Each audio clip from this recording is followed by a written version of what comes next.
Alright, so I'm gonna do another reaction video. So this is gonna be reaction to The Strangest Electrical Natural Disaster Phenomena by Swegle Studios. Alright, let's check this out. On June 7th, 1882, a couple of guys were chilling on top of Pikes Peak in Colorado. The weather was not ideal. Dark clouds were slowly coming in towards them, and snow began to blow all around. But it wasn't a huge deal. These guys were experienced. They had been on the mountain in severe weather before. But suddenly, things began to change. The rocks began to buzz. Sparks of light came out of the mountain's surface. An aurora-like glow surrounded them. A few individuals even saw cones of light coming from their fingertips, and halos surrounded the cuffs of their wet coats. You would think it would be painful, but it wasn't. They couldn't feel anything. They just saw light all around them. But as quickly as it began, it stopped. The blowing snow died down, and with it, so did this strange electrical phenomenon. Now, you might be like, Jake, you're making this up. It's not real. This couldn't have happened. Lights glowing from fingertips. No, it actually happened. Like, this legitimately happened. Well, let's hear about it, dude. Proof that it happened. Something very similar occurred as recent as 2016, and it was caught on video. A couple of individuals were hanging out on a frozen lake in January in Wisconsin. Yeah, there's lights coming off their fingers. They noticed the exact same thing. Blue coned lights emitting from their fingertips. And it even had the buzz sound, just like the guys on Pikes Peak back in the 1800s. It's a real thing. So what the heck is going on? Well, it's actually a super rare case of a phenomenon known as St. Elmo's fire. And St. Elmo's fire is just one of many different electroplasma-related phenomena that we are talking about in today's video. If it emits some sort of light, then we're going to talk about it. Okay, so we're going to talk about basic stuff like lightning and aurora, but we're also going to talk about some of the stranger, rarer electrical phenomena, such as ball lightning, or earthquake lights, or Steve. What the heck is a Steve? Well, we're gonna Steve find from out. Blue's Clues. Let's get into the video. I don't know why that. I just wanted to make that joke. Alright. And let's actually start off with the one that we are very familiar with. Lightning. Yeah. Lightning is a series of massive electrostatic discharges caused by a separation of positive and negative electric fields. Large storm systems contain small ice crystals that can smash and bounce off of each other. This then causes a buildup of electric charges. These charges separate into many different positive and negative electric fields, both within the cloud and between the cloud and the ground. This separation of different electrical charges will eventually lead to an electrostatic discharge. And when this happens, the air is heated up to 30,000 degrees Celsius. This extreme heat leads to the ionization of air molecules, thus creating plasma and a bright flash of lightning. The air also rapidly expands and creates a shock wave, known as thunder. Yep. Lightning! Wait for the thunder! Thunder snow.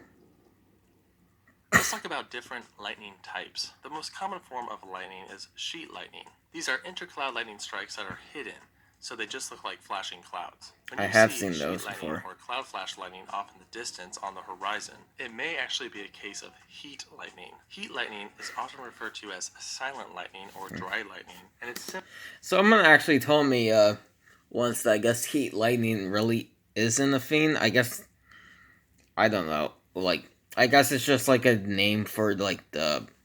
I guess it's just what they call I guess it's just what some people call like the, the sheet lightning, pretty much. Lightning that is too far away to be heard by the observer. There are a lot of misconceptions when it comes to heat lightning. People think that it's caused by heat because they tend to see them during the summer nights, but really, that's all it is. It's just lightning that's too far away to be heard.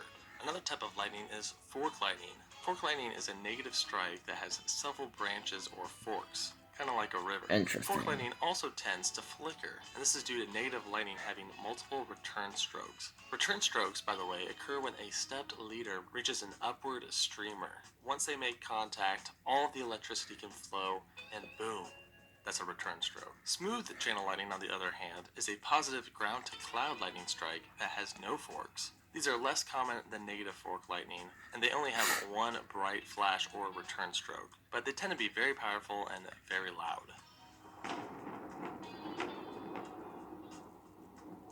When you're super close to a strike, you may observe bead lightning.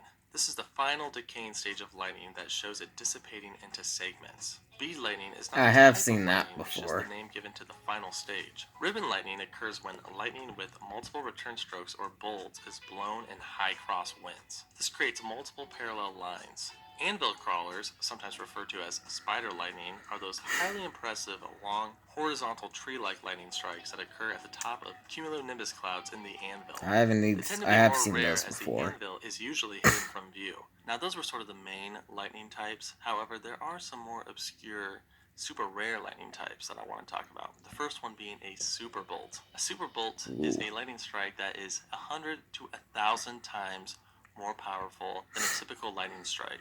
Typically, the amount of energy a lightning strike has is about 1 to 5 gigajoules. However, a super bolt is anywhere between 100 to 1,000 plus gigajoules. In fact, these flashes are so bright that the Vela satellites are able to pick them up, which are meant for detecting the flash of an atomic bomb. So here's a question. Can lightning occur under a clear blue sky? Well, kind of. This is a rare instance of lightning known as clear air lightning or a bolt from the blue. These are anvil clouded ground strikes that extend far beyond their parent storm, sometimes over 10 miles. This particular example occurred over 46 miles away from its parent storm. If you're chilling, amongst the hills within a valley, the sky above you might be blue, but a storm could be hidden out of view behind a hill. If a lightning strikes horizontally out of that storm and over into the valley, it could appear as a bolt from the blue. Lightning has also been known to appear during volcanic eruptions within the volcanic I have plumes. heard of that. There have been reports I have of seen those green before. lightning inside volcanic plumes. However, the existence of true green lightning is controversial. So those were your main types of lightning and some of your more obscure types of lightning. But now, let's talk about the rarest of rare lightnings. Ball lightning. So what is ball lightning? Well, it might not even be lightning.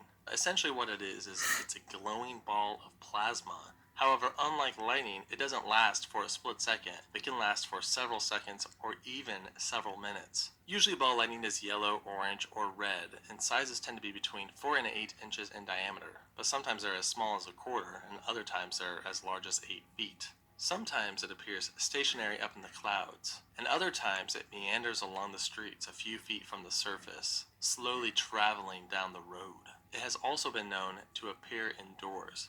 Reports claim that ball lightning has a sulfuric smell to it, and that sometimes it dissipates, and sometimes it explodes. There's no confirmed images of ball lightning. However, there are many supposed pieces of footage. Brett Porter took this photo of what he claimed to be ball lightning in Queensland, Australia in 1987. But, yeah, it's a little bit hard to tell what's going on here. Since we don't have any confirmed footage, we must go off of historic testimony. There are all sorts of stories about ball lightning. There's stories of it coming down chimneys. There's stories of it going through windows, like the window didn't break, it just went through the window. In one instance, on August 8, 1975, a large thunderstorm came over Worley, England. One family was just hanging out in the kitchen when suddenly they noticed a strange ball of light appear over the stove. The ball was about 10 centimeters and slowly moved towards the father of the family. As the ball approached him, it made a strange rattle sound. Suddenly, the father could feel heat coming from his wedding ring, and right when the ball reached him, it suddenly disappeared.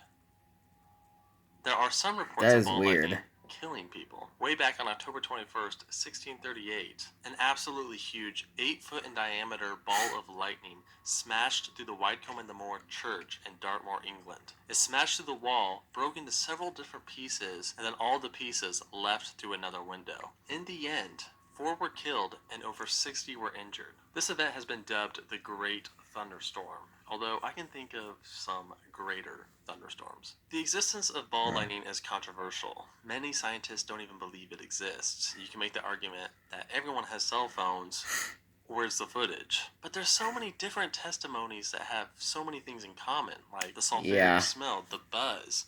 Cultures that aren't even related to each other claim to have witnessed a very similar phenomenon. It seems like a lot of the accounts are from England, so if you are from England, get some cameras set up all around your house. Now we have finally made it back to St. Elmo's fire. This was, of course, the strange thing that happened to our hikers on Pikes Peak and the two St. Elmo's fire is the glow of ionized I took a shower and earlier. plasma. So This glow usually takes the appearance of blue lightning shooting out of ground-based objects, such as flagpoles, church steeples, or masses on ships. This is a process known as coronal discharge. When you have an electrically charged atmosphere and then specific objects on the ground or even in the sky, if we're talking about a plane, when those have a very different electrical charge, air molecules can be torn apart, and this creates plasma and that blue glow. Sometimes St. Elmo's fire can occur with blowing snow or sand. Just check out this video. There's a ton of blowing snow from the blizzard, and if you look at the lamp post, there seems to be strange sparks occurring. All the friction and all the static buildup from the blowing snow cause some sort of reaction between the electrically charged atmosphere, thus ionizing the air around them. One of the most enigmatic tornado events of all time was the 1955 Blackwell, Oklahoma tornado. Now, what's strange about this tornado is that it glowed in the dark. It's very likely that this was a case of blowing dust St. Elmo's fire. And this is exactly what happened on Pikes Peak on June 7th, 1882. It was a mix of your typical St. Elmo's fire on the peak of a mountain and a static electrically charged buildup from the blowing snow. So the video of the people on the lake with their fingertips, there's a couple of interesting aspects to that video. One, it's during January, so it is cold, so there might be some sort of blowing snow going on, some sort of ice crystals blowing in the atmosphere, creating some sort of static charge. Two, they're on a lake, so they are probably the tallest thing within several meters beyond. If you notice, when they change, it's like the finger that's the highest up has the blue beam coming out of it, which is interesting in itself. There are a lot of other videos of this same thing going on, but they're always on mountaintops, and you cannot see the blue light because they're taken during the daytime.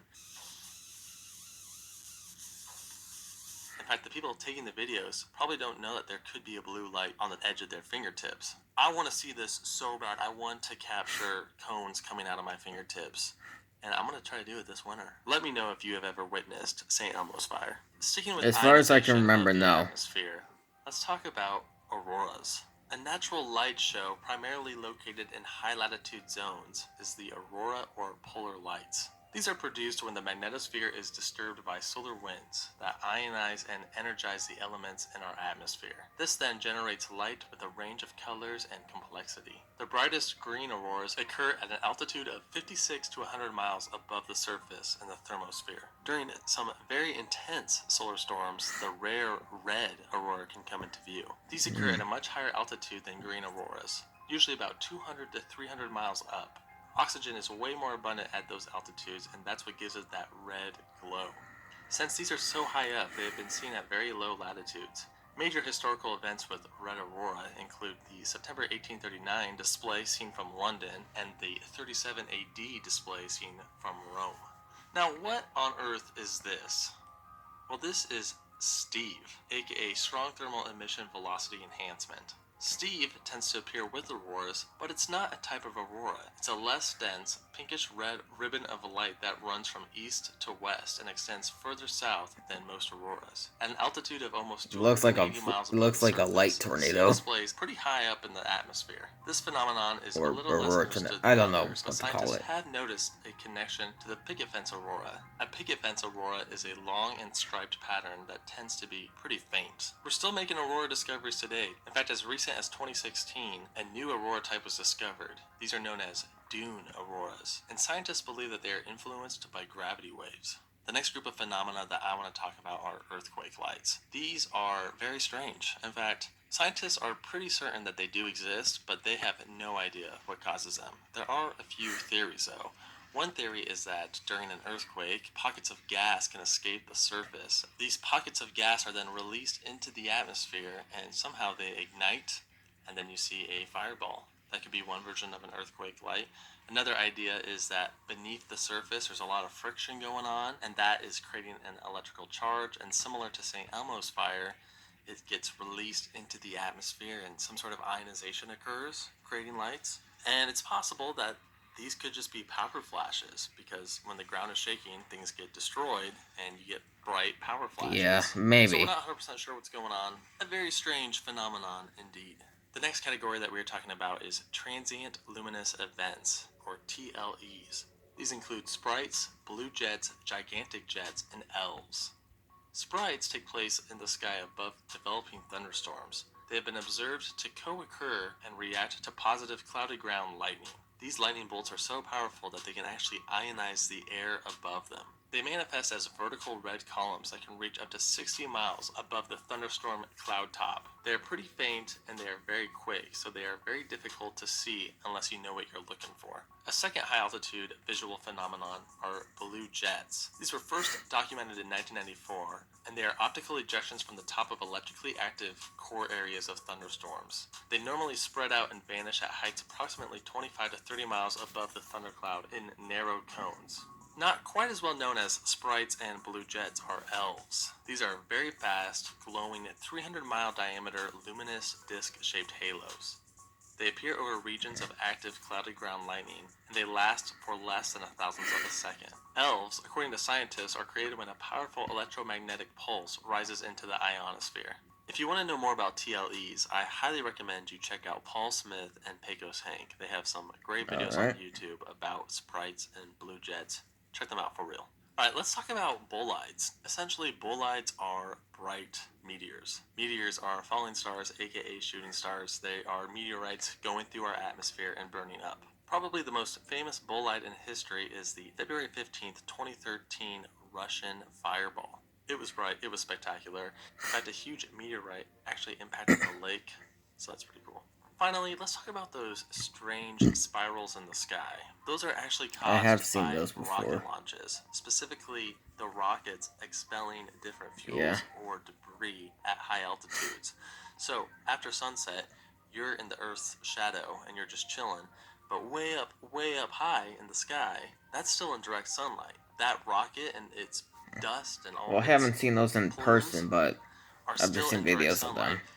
And when they spin a little bit, they can create a spiral.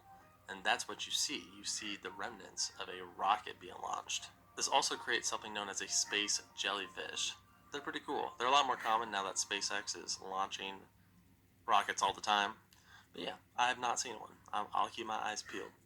And that was our list of electrical atmospheric phenomena. Thank you again for watching. We'll see you in the next video. Alright. That's it for my reaction to The Strangest Electrical Natural Phenomena by Swegle Studios. So hope y'all enjoyed the reaction. The link to the original video in the description below. Like and check it out, and I'll see you guys next time.